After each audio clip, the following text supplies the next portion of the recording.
This News 4 Sports Toss is sponsored by Contract Exteriors. Well, they call him Money Mike. Good evening, I'm Scott Eisberg. This past week, cash in the bank for a Goose Creek High and CSU grad who has worked his way up the ranks in the football world for the past decade. You might not see them front and center all the time, but college football not possible without the equipment manager.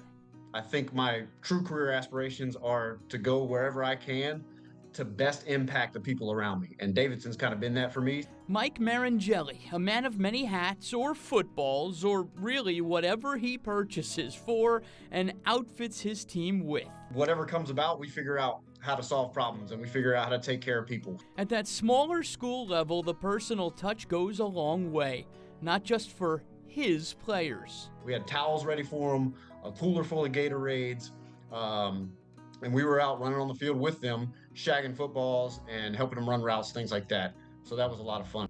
For a guy who can orchestrate a practice, the Boston Symphony, literally, quarterback Drake May and all his New England Patriots wide receivers. So I believe they had a lake house on Lake Norman and then came over here that last day that they were in town.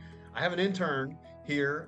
He's a student at Dean College up there in Massachusetts, about 15 minutes from the Patriots facility. I shot him a text. We're usually in at 9 a.m. I said, hey, we're going to be in at 7 a.m. tomorrow. And he's like, can I ask why?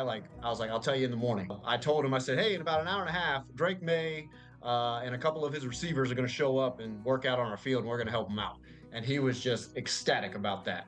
The best part of any dream come true, when it lives up to expectations. We don't get paid a lot in the equipment management world, but moments like that, the job pays for itself, right? We get to have the coolness factor of being on the same field as NFL players who are making millions of dollars. And the coolest part about that too is most of those NFL players, they're just regular guys.